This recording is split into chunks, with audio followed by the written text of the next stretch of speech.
Well, Kareem Abdul Jabbar walked back some comments that he recently made about the King. Kareem Abdul Jabbar was recently quoted as saying LeBron James, as great as he is sometimes, quote, embarrassing and does things that are, quote, beneath him. After the pushback, social media fans, Kareem apologized to the King. He said, "It wasn't my intention to criticize LeBron in any way. He has done so much for the black community as well as for the game of basketball. We may not always agree, but I want to wholeheartedly apologize to LeBron and make it clear to him that I have tremendous respect for him. And if he can accept that, I will be very happy." That is from the desk of Kareem Abdul Jabbar. So there are many pieces to this puzzle. We kind of explained them in my last video. Let's just summarize it here. I think over the last 18 months, Kareem has watched LeBron James from afar. Keep in mind, LeBron is very popular. So there are a lot of guys that do things similar to what LeBron does. You know, Twitter, making comments, talking about random things, posting videos when they're in the car listening to music.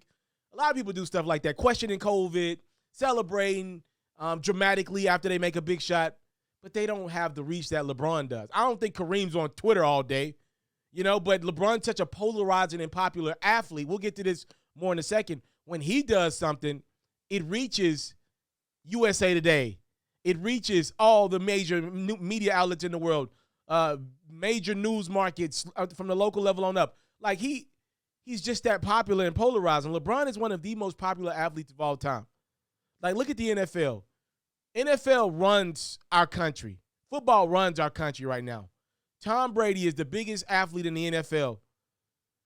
LeBron is not only more popular than Tom Brady in America, even though the NFL is number one.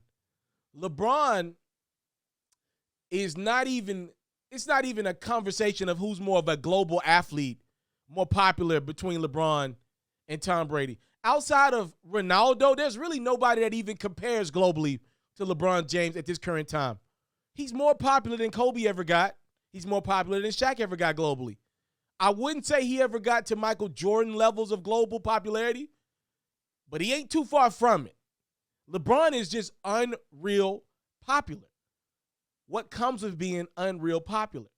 Great responsibility. And I think that's where Kareem has gotten some frustration with the King. Not to mention, LeBron is about a calendar year away from taking something that Kareem has had for about 30 years now, which is the most points scored in NBA history. LeBron's about to take that from Kareem.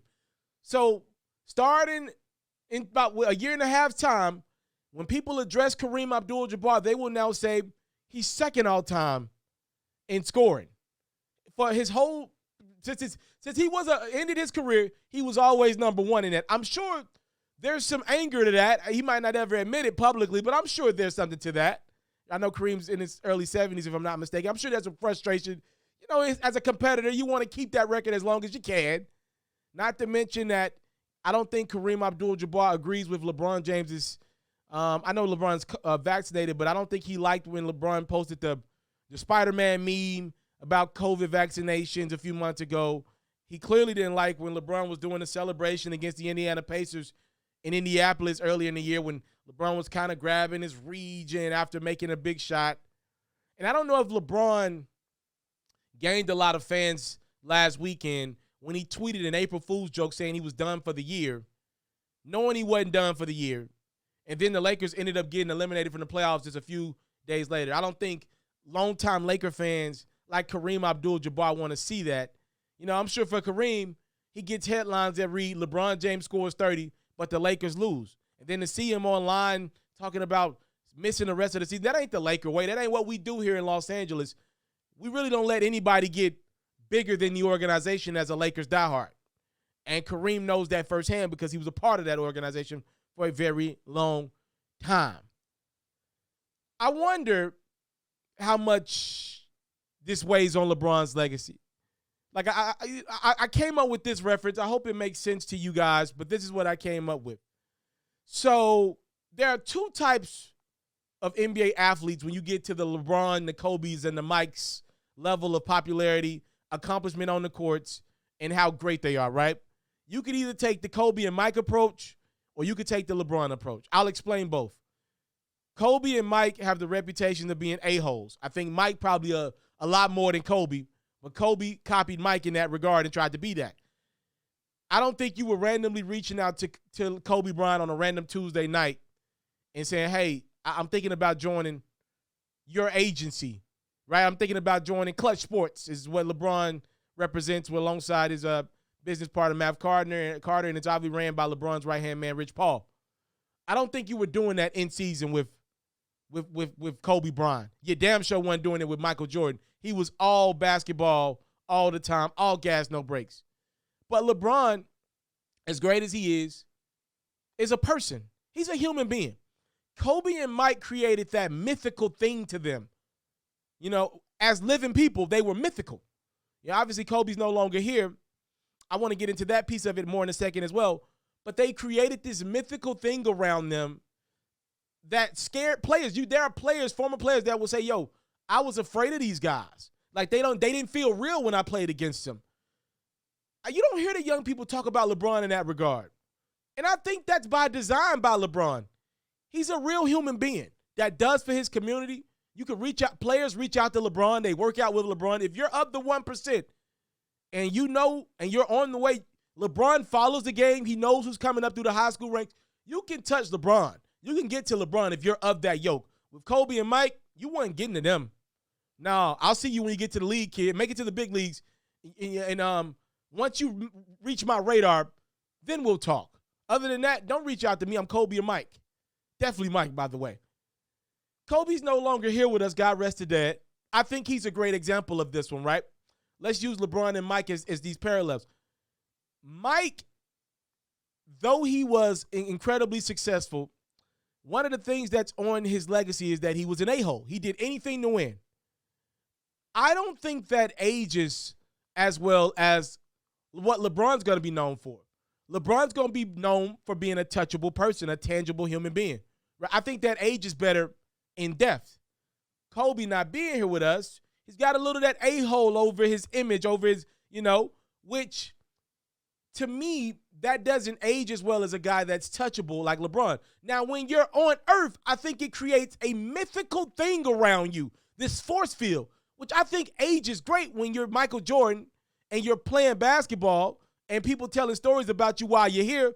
Man, that dude Mike, man, he was just tough. That ages great. For LeBron, it doesn't age as well in the moment, but it does long term. Like LeBron, when people talk about his greatness, they don't put that mythical force field around him like they should, as great as he is, right? Like they don't do that in the present. Again, long term, I think LeBron will age perfectly. But in the present, it doesn't age well to be touchable and tangible. That's like in anything in life. We go after things that we can't get. You're right, that we chase things and people that don't want us.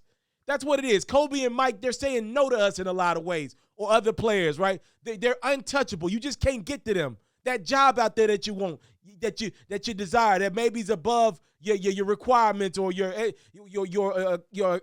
level of education, whatever it might be, your experience. We chase that type of stuff just to say we could do it.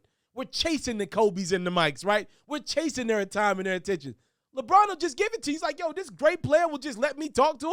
If you're a young, up-and-coming talent that's really good and on the way, I think, and I wonder, if LeBron could do it all over again, as great as he is, as humble as he seems, never met the brother, I wonder would he do it all over again and stop being so humble with these guys and be more like Kobe or Mike? Or I wonder would he not change a thing about his legacy? It might not age the greatest in the present. It might get you scrutinized more than any athlete in NBA history because you decide to go on Twitter and go cryptic on Instagram and post your brand and your 1,000 businesses while you're still playing. But I think long term, LeBron will age better.